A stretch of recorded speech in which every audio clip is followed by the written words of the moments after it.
शांती. आज आहे 2/3/2024ची मुरली. महावाक्य आहे, गोड मुलांनो, हे ज्ञान पूर्णतः शांतीचे आहे. यामध्ये काहीही बोलण्याची आवश्यकता नाही. तुम्ही फक्त शांतीचे सागर बाबांची आठवण करत राहा. प्रश्न आहे, उन्नतीचा आधार काय आहे? बाबांची ही शिकवण तुम्ही केव्हा धारण करू शकाल? उत्तर आहे, उन्नतीचा आधार आहे प्रेम. एका बाबांवर खरे प्रेम पाहिजे. बाबांसोबत राहून देखील जर उन्नती होत नसेल तर नक्कीच प्रेमाची कमी आहे. प्रेम असेल तर बाबांची आठवण करा. आठवण केल्यानेच तुम्ही ही सर्व शिकवण धारण करू शकता. उन्नतीसाठी आपला खरा चार्ट लिहा. बाबांपासून कोणतीही गोष्ट लपवू नका. आत्मअभिमानी बनत स्वतःमध्ये सुधारणा करत राहा. ओम शांती. मुलांनो, स्वतःला आत्मा समजून बसा आणि बाबांची आठवण करा. बाबा विचारत आहेत, जेव्हा पण कुठे सभेमध्ये भाषण करता तर वारंवार हे विचारता ना की तुम्ही स्वतःला आत्मा समजता की देह? इथे स्वतःला आत्मा समजून बसा. आत्माच पुनर्जन्मामध्ये येते. स्वतःला आत्मा समजून परमपिता परमात्म्याची आठवण करा. बाबांची आठवण केल्यानेच तुमची विकर्म विनाश होतील. याला योग अग्नी म्हटले जाते. निराकार बाबा निराकारी मुलांना म्हणतात, माझी आठवण केल्याने तुमची पापे नष्ट होतील आणि तुम्ही पावन बनाल. मग तुम्ही मुक्ती जीवनमुक्तीला प्राप्त कराल. सर्वांना मुक्तीनंतर जीवनमुक्तीमध्ये जरूर यायचे आहे. तर वारंवार हे सांगावे लागते की स्वतःला आत्मा आहे असा निश्चय करून बसा. बंधू आणि भगिनींनो, स्वतःला आत्मा समजून बसा आणि बाबांची आठवण करा. हा आदेश बाबांनीच दिला आहे. ही आहे आठवणीची यात्रा. बाबा म्हणतात, बुद्धीचा योग माझ्यासोबत लावा तर तुमची जन्म जन्मांतरीची पापे भस्म होतील. हे तुम्ही वारंवार आठवण करून द्याल. समजावून सांगत राहाल तेव्हा समजतील की आत्मा अविनाशी आहे, शरीर विनाशी आहे. अविनाशी आत्माच विनाशी देह धारण करून पाठ बजावून एक शरीर सोडून मग दुसरे घेते. आत्म्याचा स्वधर्म तर शांती आहे. ते अर्थात दुनियावाले आपल्या स्वधर्माला देखील जाणत नाहीत. आता बाबा म्हणतात, माझी आठवण करा तर विकर्म नष्ट होतील. मुख्य गोष्ट ही आहे, तुम्हा मुलांना सर्वात पहिली ही मेहनत करायची आहे. बेहदचे बाबा आत्म्यांना म्हणतात, यामध्ये तुम्हाला शास्त्रे इत्यादी वाचण्याची आवश्यकता नाही. तुम्ही गीतेचे उदाहरण देता तेव्हा देखील म्हणतात, तुम्ही फक्त गीता सांगता, वेदांचे नाव का घेत नाही? बाबा म्हणाले, त्यांना तुम्ही विचारा की वेद कोणत्या धर्माचे शास्त्र आहे? म्हणतात, आर्य धर्माचे. आर्य कोणाला म्हणतात? हिंदू काही धर्म तर नाही आहे. आदी सनातन तर आहेच देवी देवता धर्म. मग आर्य कोणता धर्म आहे? आर्य तर आर्य समाजाच्या लोकांचा धर्म आहे. आर्य धर्म असे तर नावसुद्धा नाही आहे. आर्य धर्म कोणी स्थापन केला? तुम्हाला खरे तर गीतेवर देखील बोलायचे नाहीये. पहिली गोष्ट आहे, स्वतःला आत्मा समजून बाबांची आठवण करा तर सतोप्रधान बनाल. यावेळी सर्व तमोप्रधान आहेत. सर्वात पहिले तर बाबांचा परिचय द्यायचा आहे. महिमा देखील बाबांचीच करायची आहे. हे देखील तुम्ही तेव्हा सांगू शकाल जेव्हा तुम्ही स्वतः बाबांची आठवण करत असाल. या गोष्टींची मुलांमध्ये कमतरता आहे.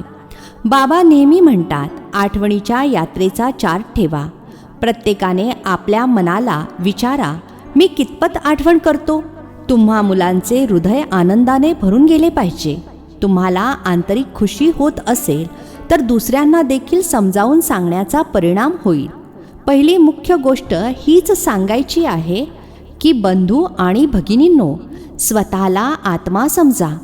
असे इतर कोणत्या सत्संगामध्ये कोणी सांगणार नाही. खरे तर कोणताच सत्संग नाही आहे. सतचा संग एकच आहे, बाकी आहे कुसंग.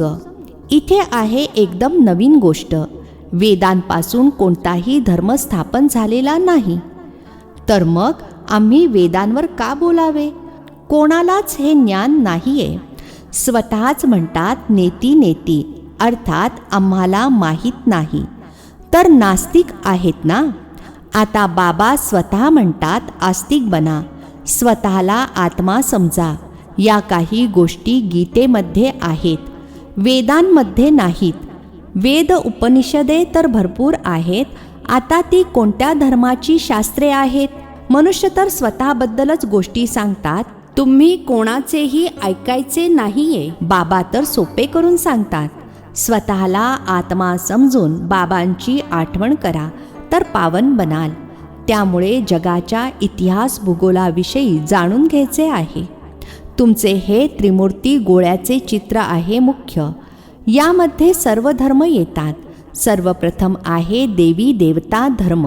बाबांनी सांगितले आहे त्रिमूर्ती गोळ्याची भली मोठी चित्रे बनवून दिल्लीच्या प्रमुख ठिकाणांवर, जिथे मोठ्या प्रमाणावर रहदारी असते तिथे लावा.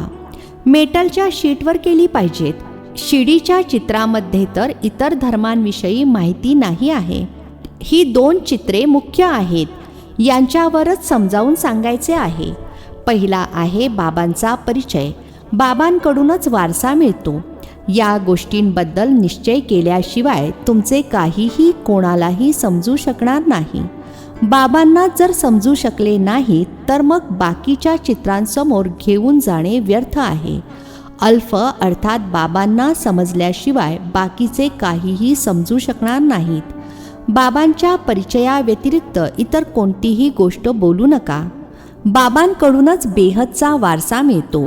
बाबा विचार करतात, एवढी सरळ सोपी गोष्टसुद्धा का बरे यांना समजत नाही? तुमच्या आत्म्याचा पिता ते शिव आहेत. बाबांकडूनच वारसा मिळतो. तुम्ही सर्व आपसात भाऊ भाऊ आहात. जेव्हा ही गोष्ट विसरता तेव्हा तमोप्रधान बनता. आता बाबांची आठवण करा तर सतोप्रधान बनाल. मुख्य गोष्ट आहे रचयिता आणि रचनेला जाणणे. कोणीही जाणत नाही. ऋषी मुनीसुद्धा जाणत नव्हते. तर पहिल्यांदा बाबांचा परिचय देऊन सर्वांना आस्तिक बनवायचे आहे. बाबा म्हणतात मला जाणल्याने तुम्ही सर्व काही जाणाल. मला जाणले नाही तर तुम्हाला काहीही समजणार नाही. फुकट तुम्ही तुमचा वेळ वाया घालवता. चित्र इत्यादी देखील जी ड्रामा अनुसार बनली आहेत ती बरोबर आहेत. परंतु तुम्ही इतकी मेहनत करता तरी देखील कोणाच्या बुद्धीमध्ये बसत नाही. मुले म्हणतात बाबा आमच्या समजावून सांगण्यामध्ये काही चूक होत आहे काय? बाबा लगेच सांगतात होय चूक आहे. जर ते अलफलाच अर्थात बाबांनाच समजले नाहीत तर लगेच परत पाठवून द्या. सांगा तुम्ही जोपर्यंत बाबांना ओळखत नाही तोपर्यंत तुमच्या बुद्धीमध्ये काहीही शिरणार नाही. तुम्ही देखील जेव्हा देही अभिमानी अवस्थेमध्ये राहत नाही तेव्हा दृष्टी विकारी असते. तुमची दृष्टी पवित्र तेव्हा बनेल जेव्हा स्वतःला आत्मा समजाल. देही अभिमानी असाल तर मग तुम्हाला दृष्टी धोका देणार नाही. देही अभिमानी नसाल तर मग माया फसवत राहणार. म्हणून पहिले आत्म अभिमानी बनायचे आहे. बाबा म्हणतात तुमचा चार्ट दाखवा तर कळेल. जर अजूनपर्यंत खोटेपणा, पाप, क्रोध असेल तर तुम्ही आपलाच सत्यानाश करता. बाबा चार्ट पाहूनच समजून जातात की हे खरे लिहिलेले आहे की अर्थसुद्धा समजलेला नाहीये. सर्व मुलांना बाबा म्हणतात चार्ट लिहा. जी मुले योगमध्ये राहत नाहीत ती इतकी सेवा देखील करू शकत नाहीत. जौहर अर्थात ताकद भरत नाही. भले बाबा म्हणतात कोटींमधून कोणी निघेल, परंतु तुम्ही जर योगमध्ये राहत नसाल तर मग दुसऱ्यांना कसे काय सांगू शकणार? संन्यासी म्हणतात सुख कागविष्ठे समान आहे. ते सुखाचे तर नावसुद्धा घेत नाहीत. तुम्ही जाणता भक्ती अथाह आहे. त्यामध्ये किती आवाज आहे. तुमचे ज्ञान तर खूप शांतीचे आहे. तुम्ही बोला, शांतीचा सागर तर बाबाच आहेत. स्वतःला आत्मा समजून बाबांची आठवण करायची आहे. बाबा म्हणतात, मन मना भव. हा शब्दसुद्धा बोलू नका. हिंदुस्तानची आहे हिंदी भाषा, मग ही दुसरीच संस्कृत भाषा कशासाठी? आता या सर्व भाषा सोडा. पहिल्यांदा तुम्ही हे भाषण करा की स्वतःला आत्मा समजा. असे बरेच आहेत जे स्वतःला आत्मासुद्धा समजू शकत नाहीत, आठवण करू शकत नाहीत. स्वतःचा तोटा कोणाला समजू शकत नाही. कल्याण तर आहेच बाबांच्या आठवणीमध्ये. इतर कोणत्या सत्संगामध्ये असे सांगत नाहीत की स्वतःला आत्मा समजून बाबांची आठवण करा. मुले कधी पित्याची एका जागी बसून आठवण करतात का? उठता बसता पित्याची आठवण असतेच. आत्मअभिमानी बनण्याची प्रॅक्टिस करायची आहे. तुम्ही फार बोलता, इतके बोलता कामा नये. मुख्य गोष्ट आहे आठवणीच्या यात्रेची. योग अग्नीद्वारेच तुम्ही पावन बनाल. यावेळी सर्वजण दुःखी आहेत. सुख मिळतेच पावन बनल्याने. तुम्ही आत्मअभिमानी होऊन कोणाला समजावून सांगाल तर त्यांना तीर लागेल, अर्थात काळजाला भिडेल. जर कोणी स्वतःच विकारी असेल आणि दुसऱ्याला सांगेल की तुम्ही निर्विकारी बना, तर त्याला तीर लागणार नाही. बाबा म्हणतात, मुलांनो, तुम्ही स्वतः आठवणीच्या यात्रेवर राहत नाही, त्यामुळे तीर देखील लागत नाही, अर्थात ज्ञान काळजाला भिडत नाही. आता बाबा म्हणतात, झाले ते झाले. अगोदर स्वतःला सुधारा. मनाला विचारा, मी स्वतःला आत्मा समजून बाबांची किती आठवण करतो? जे बाबा आम्हाला विश्वाचा मालक बनवतात. आपण त्या शिवबाबांची संतान आहोत, तर नक्की आम्हाला विश्वाचे मालक बनायचे आहे. तेच एक माशूक येऊन तुमच्यासमोर उभे आहेत, तर त्यांच्यावर खूप प्रेम असले पाहिजे. प्रेम अर्थात आठवण. लग्न झाल्यावर पत्नीचे पतीवर किती प्रेम असते. तुमचा देखील साखरपुडा झाला आहे, लग्न नाही. तो तर जेव्हा विष्णुपुरीमध्ये जाल तेव्हा होईल.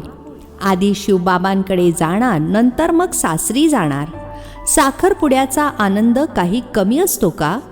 साखरपुडा झाला आणि आठवण पक्की झाली.